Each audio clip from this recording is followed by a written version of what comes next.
Well, the impacts of climate change are being felt far beyond Fiji. Europe, North Africa and the Americas have been in the grips of record-breaking heat waves this summer. While coping with wild weather extremes that climate scientists say are likely the new normal. It sparked wildfires in Spain, Slovenia, the Czech Republic and Greece. It's currently 37 degrees Celsius in Athens, and the heat wave there is expected to get worse over the coming days. In the United States, California's biggest fire of the year is burning near Yosemite National Park. Well, 2,000 people, aircraft and bulldozers are working to bring it under control. And a weather emergency has been declared in Pakistan's biggest city, Karachi, due to monsoon rains and flash flooding. At least 312 people have died as a result of those floods in the last 5 weeks. Well, Jonathan Foley is a climate scientist and executive director of Project Drawdown, an organisation focused on climate change solutions. He joins us from Minneapolis, Minnesota. We very much appreciate you being on the programme. So, despite some of the climate events we've just highlighted, is the extent of climate change being fully grasped by governments, do you think? Well, I think that's a good question. Unfortunately, probably not. One of the things that scientists have been very worried about for decades is now becoming manifest around the world, as your program has highlighted. We're seeing more and more extreme weather events, much more than we saw in the past generations, happening as the planet overall warms.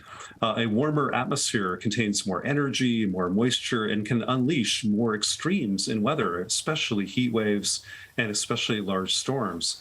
And we also are living at a time where there's so many people that are very vulnerable to these weather extremes, especially people living in poverty, people without political or economic power.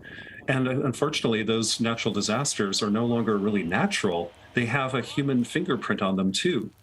And I think politicians have just not really grasped, or maybe didn't want to grasp, the kind of magnitude of changes we're beginning to see today. And so our political leadership has really failed to keep pace with the reality happening on our planet's atmosphere. You mentioned populations there. I mean, how will climate change affect things like food security and migration? Well, as you say, it's very, very important to look at the most vulnerable people in the world who always, throughout history, are the ones who suffer most with any change, whether it's political or economic or an environmental disaster, which we had in the past, but now we're going to have more. So we're going to have a kind of a terrible shock to people who are living most vulnerable lives in the world through, as you say, things like how storms could affect food security, not of the world's wealthy or middle classes, but usually the world's poor and dispossessed, especially children. And so that's one of the great worries about climate change, is how the pollution largely contributed by the rich in the world are causing changes that are visited most harmfully on the vulnerable and poorest peoples of the world. It's kind of the ultimate unethical dilemma we face as a world.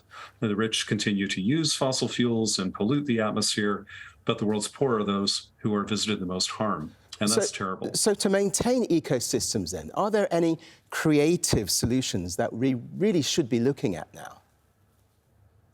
Well, absolutely. The terrible news about climate change is the reality it's having today, that despite decades of warnings, we didn't take action earlier to prevent some of the things we're seeing now. But we can still take action today to prevent it from getting a lot worse.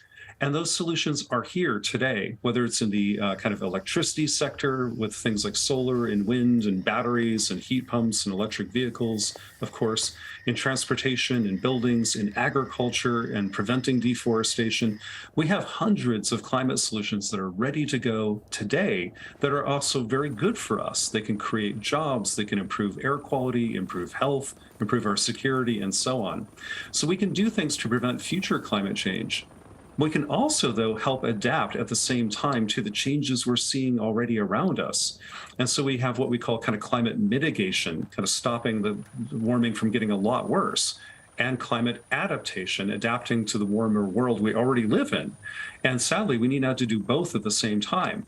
We need to help protect ecosystems and shorelines, both to protect ourselves and our coastlines and our cities and towns, but also maybe to protect those ecosystems, so they can maybe store carbon, they can regulate storms and storm surges and sea level rise and so on.